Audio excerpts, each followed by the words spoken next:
Баршаңызға қайырлы күн. Бүгін кешкі асқа өте дәмді голубцы жасайтын боламыз. Видеоның соңына дейін менімен бірге болыңыздар. Ең алдымен тәтті бұрышқа фарштарды салып дайындайтын боламыз. Ол үшін бізге 500 грамм тартылған ет қажет болады. Еттің үстіне 250 грамм күрішті жақсылап жуып салатын боламыз. Одан кейін бір жұмыртқаны жайып саламыз, 1,5 шай қасық тұз және 1 шай қасық қара бұрыш салып, барлығын жақсылап қолмен араластырамыз. Біреулер күрішті алдын ала суға бұқтырып қойып салып жатады. Мен бұқтырмай саламын, шикілей салса да фаршпен бірге пісіп шығады. Тәтті бұрыштарды ішін тазартып, жақсылап жуып аламыз.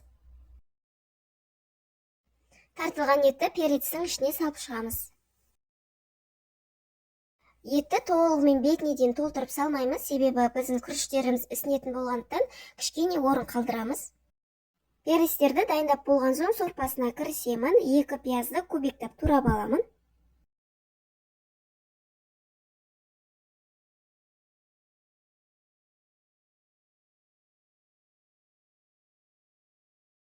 Сәбізді үккіштің ірі жағынан өткіземіз.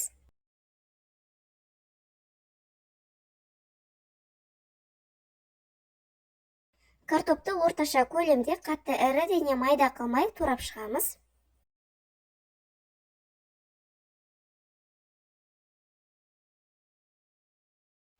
Бір немесе 2 қызанақты тураймыз. Қызанақ болмаса, орнына томат пастасын қолдансаңыздар да болады.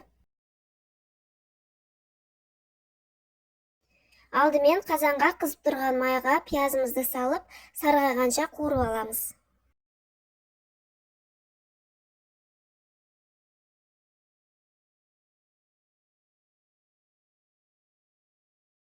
Пияздың үстіне сәбізді саламыз, сосын қызанақтарымызды саламыз.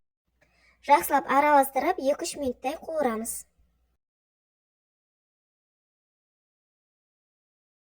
Сосын картоптарымызды саламыз, 1 ас қасық паприка салып, тағы да 2-3 минуттай қуырамыз.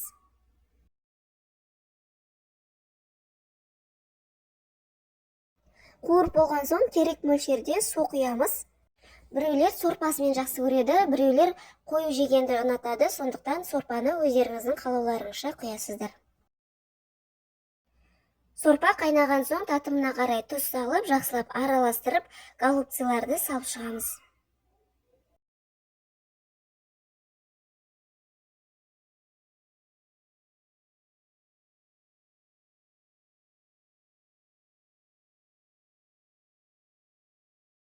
Қазанның бетін жауып, 1 сағат көлемінде баяу отта қайнатамыз.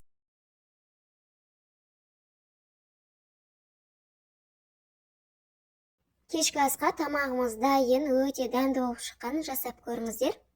Видеом сіздерге пайдалы болса, лайк басып, пікір қалдыра кетіңіздер. Арнама тіркелуді ұмытпаңыздар. Назарларыңызға рахмет. Ас болсын.